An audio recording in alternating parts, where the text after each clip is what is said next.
ตัวกับเหตุการณ์ดินยุบตัวอยู่บ้านทงมังเมืองไซธานีนครหลวงเวียงจันทน์ซึ่งตัวกับเหตุการณ์นี้มีผู้สูญหายถึง4คน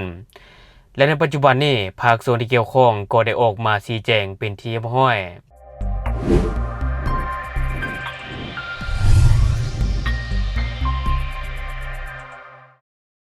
สบายดีท่านผู้ชมยินดีต้อนรับเข้าสู่รายการ Talk the New และข่าวที่ข้าพเจ้าอยากจะเอามานำเสนอในมื้อนี้ก็จะมาเว้าถึงเหตุการณ์ดินยุบตัวอยู่บ้านทงมังซึ่งตัวกับเหตุการณ์ดังกล่าวมีผู้สูญหายถึง4คนและข่าวนี้แน่นอนก็เป็นข่าวที่สังคมลาวต่างก็ให้ความสนใจและก็ท่าฟังการชี้แจงอย่างเป็นทางการจากภาคส่วนที่เกี่ยวข้องและในปัจจุบันนี้ภาคส่วนที่เกี่ยวข้องก็ได้ออกมาชี้แจงท่านผู้ชมโดยเนื้อในของข่าวข้าพเจ้าได้มาจากเพจข่าวสารอุตสาหกรรมและการค้าที่เขาจะได้ลงเอาไว้ก่อนอื่นเข้าไปเบิ่งคำชี้แจงจากภาคส่วนที่เกี่ยวข้องก่อนสบายดีการนำภาครัฐองค์การปกครองเมืองไซธานีรวมทางทีมงานทางบริษัทและแผนกอุตสาหกรรมการค้านครหลวงเวียงจันทน์และพร้อมด้วยทีมงานวิชาการทั้งหมดข้าพเจ้าขออนุญาตตั้งหน้าให้ทีมงานประจำภาคสนามและตั้งหน้าให้กรมธรณีชาติและบแงขออนุญาตรายงานเรื่องสภาพและความคืบหน้าในการติดตามสภาพดินยุบตัวอยู่เขตบ้านทงมังเมืองไซธานีนครหลวงเวียงจันทน์รวมทั้งปฏิบัติการที่พยายามค้นหาผู้ที่สูญหายหอดมือนี้เป็นมือที่4มีดังต่อไปนี้ทมิตนี่จะขอให้ข้อมูลถึงให้นึงเกี่ยวกับเรื่อง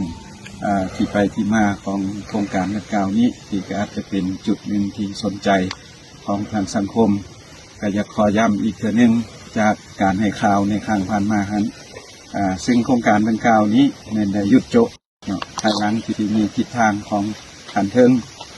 ให้หยุดโจะโครงการนับแต่เดือน7 ปี2025เป็นต้นมาโครงการดังกล่าวนี้ก็ได้หยุดโจะในการขุดจกอุโมงค์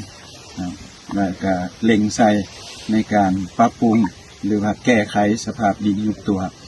นับแต่เดือน5ต้นเดือน5ของปี2025เป็นต้นมาอันนี้ก็ขอยังยืนถึงนั้น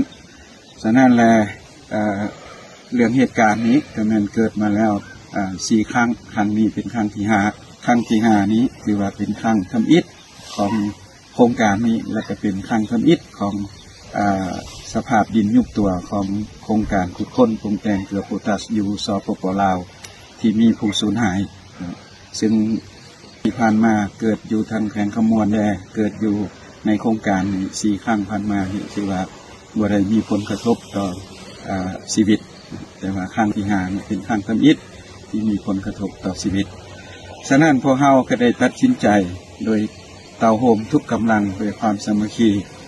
ซีเมนต์องค์การปกครองนครหลวงเวียงจันทน์โดยเฉพาะกับเมืองไซธานีและแผนกอุตสาหกรรมการค้า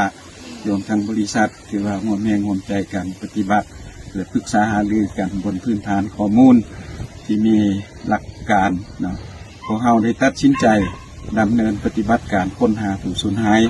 นับแต่มือทำอิฐเป็นต้นมาถึงปัจจุบันนี้นั่นคือว่าพวกเราก็ได้ดำเนินมาหอดจุดที่ว่าสร้างเส้นทางสลบลงหากลของหลุมลงหาหลุมบนดินยุบแต่ว่าในการจกนั้นหมายความว่าได้มาพบกับสั้นดินแข็งเป็นหินซึ่งรถจกบ่สามารถจกลงต่อไปได้เฉลี่ยความลึกที่พวกเราสามารถจกลงได้นี่ก็อยู่ประมาณ10 กว่าเมตรจะบ่สามารถเอาลงได้ตื้มฉะนั้นหลายมื้อนี้พวกเราจึงได้ค้นคว้าหารถจกที่มีแขนจกยาวอันนี้มันพยายามประสานหา2-3 บอนแล้วถือว่ายังบ่ทันมีคำตอบอันนี้นับแต่ก่อนภาคเช้าที่พวกเราได้สำเร็จในการขุดจกนั้นสำหรับรถจกที่มีบ่วงจกหรือว่าแขนจกที่สั้นอยากเปลี่ยนแทนด้วยรถจกแขนยาวอาจจะ1-2 คันแต่ก็ยังเท่าฮอดมื้อนี้เวลานี้17:15 นาทีที่ว่ายังบ่ทันมีคำตอบฉะนั้นภารกิจของพวกเราในมื้อนี้ก็มีอยู่ปัญหาดังนี้1ละแม่นประสานรถจกแขนยาวที่ว่าก็ดังที่รายงานไปที่ว่าบ่สามารถประสานได้เทื่อทางทีมกู้ภัยก็ได้พยายาม เนาะในการที่จะพยายามย้อนตัวลงไปแต่มาสังเกตเบิ่งเห็นแล้วว่าอยู่ฟ้าผนังของหลุมยุบมันมีความเลิกหลายเนาะ20ถึง30 เมตรและเป็นฟ้าผนังที่มีความลาดชันสูงและมีดินบ่คงที่จะสามารถเกิดอุบัติเหตุตื้มได้ฉะนั้นจึงได้ถอนตัวในการภารกิจที่จะย้อนนักกู้ภัยลงไปนะอันที่สองพวกเราก็ได้รับแรงสนับสนุนจากบริษัทภายในที่เป็นบริษัทคือบริษัทเจโอไมและบริษัทยูนิเต็กซึ่งอาสาสมัครมาช่วยในทางด้านเทคนิควิชาการต่อเหตุการณ์ดังกล่าวนี้ซึ่งในนั้นเจโอไมนี่จะเหตุสำรวจทางด้านธรณีฟิสิกส์ไว้คลื่นไฟฟ้าสำหรับยูนิเต็กก็จะสำรวจคลื่นสั่นสะเทือนและบินสำรวจทางเรดาร์จับจุดและสำรวจบรรดาพวกเงินข้อมูลทางหน้าดินให้แก่พวกเราอันนี้ที่ว่าชื่อว่ายังควรดำเนินการอยู่ขาดว่าเด็กของมือนี้อาจจะสำเร็จบางเวียกและบางเวียกก็อาจจะได้สืบต่อในมืออื่นอันที่สองต่อกับสภาพ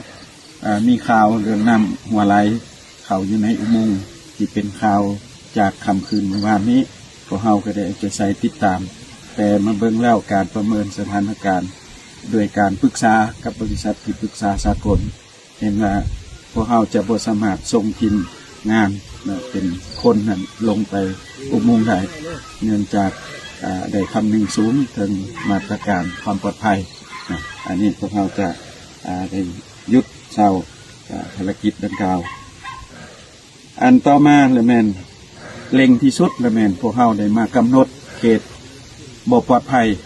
ขยายเขตความบ่ปลอดภัยนี้ออกตื่มโดยแบ่งออกเป็น2 เขตที่1อยู่บริเวณโรงงานแต่แมนเป็นเขตที่ติดตามอย่างใกล้ชิดและเขตที่2ที่พวกเรายืนอยู่นี้ที่อยู่อ้อมข้างกับลุ่มยุบนี่ถือว่าเป็นเขตที่ต้องได้อพยพคนออกอย่างหีบด่วนซึ่งข้อมูลสหายบริษัทของหัวหน้าแผนกอุตสาหกรรมการค้าสมทบกับฐานห้องประธานปกครองเมืองไซธานีจะให้ข้อมูลตื้มต่อจากนั้นพวกเราก็แมนสืบต่อเวียงงานป้องกันเวรยามให้มีความปลอดภัยเข้มงวดเกี่ยวกับคนเข้าคนออกและบรรดาพาหนะต่างๆที่จะเข้าในเขตนี้ถือว่าต้องมีความเข้มงวดที่สุด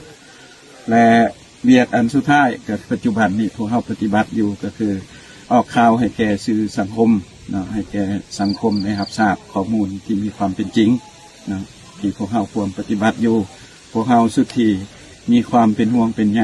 และสำนึกถึงเรื่องสิทธิมนุษย์ธรรมต้องพยายามถึงขั้นที่สุดในการที่จะค้นหาผู้สูญหายในเบื้องหนึ่ง ทางบริษัทและองค์การปกครองท้องถิ่น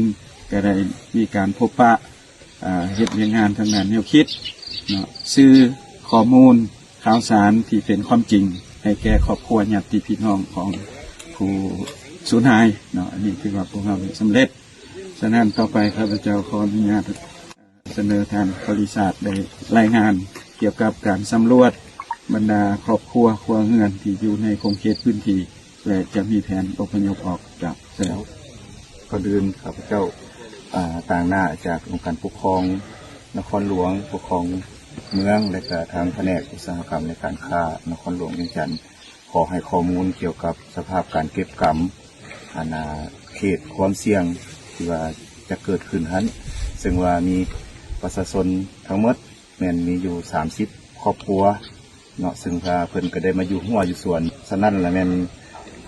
ตามการเฮ็ดเวียกของทางพวกเขา2 มื้อผ่านมาแล้วแม่นถือว่าพวกเขาได้เฮ็ดบทบันทึกแล้วก็ได้มีการระดมให้พ่อแม่ประชาชนหันออกไปเขตที่มีความเสี่ยงสูงนี้อันนั้นถือว่าเกือบหมดแล้วยังเหลือตั้งแต่ผู้เฝ้าสวนจำนวนน้อยนึงเท่านั้นซึ่งว่าในมื้ออื่นนี้แม่นพวกเขาจะให้ออกหมดเลยอีกปัญหาหนึ่งเกี่ยวกับการเยียวยาหรือว่าอบอุ่นอยู่ในครอบครัวที่ถูกสูญเสียหันทางองค์การปกครองเมืองและก็ทางแผนกพวกเขาก็ได้เฮ็ดเวียกกับครอบครัวหันแล้วและก็ทางบริษัทซึ่งว่าเพิ่นได้มีการเยียวยาไปช่วงระยะเฉพาะนี้เป็นเงินจำนวนหนึ่งเพื่อให้ครอบครัวได้ไปเฮ็ดพิธี งานเฮือนดีจำนวน3วันแล้วและที่ผ่านไปก็จะเป็นคำชี้แจงจากภาคส่วนที่เกี่ยวข้องต่อกับเหตุการณ์ดินยุบตัวอยู่บ้านทงมังเมืองไซธานีนครหลวงเวียงจันทน์แต่ว่าข่าวนี้ท่านผู้ชมแน่นอนข้าพเจ้าคิดว่าหลายคนที่อยู่ในเขตทงมังก็น่าจะตกใจต่อกับเหตุการณ์ที่เพิ่งเกิดขึ้นเนื่องจากว่ามันเกิดขึ้นหลายครั้งเนาะอยู่บ้านทงมังต่อกับเหตุการณ์ดินซุบตัวและครั้งนี้ก็ถือว่าเป็นครั้งทำอิฐที่เฮ็ดให้มีผู้เสียชีวิตถึง4คนท่านผู้ชมและข้าพเจ้าจะติดตามข่าวนี้ถ้าว่ามีอย่างคืบหน้าเดี๋ยวข้าพเจ้าจะเก็บเอามาฝากท่านผู้ชมเติมสำหรับท่านผู้ชมคนใดที่เบิ่งคลิปของข้าพเจ้าอยากตามนี้ติเตียนก็อย่าลืมฝากไว้ใต้คอมเมนต์ของเราแล้วเราจะเข้าไปอ่านและก็ตอบแลกเปลี่ยนประสบการณ์นํกันอย่าลืมสนับสนุนกันโดยการกดติดตามช่องขอขอบใจ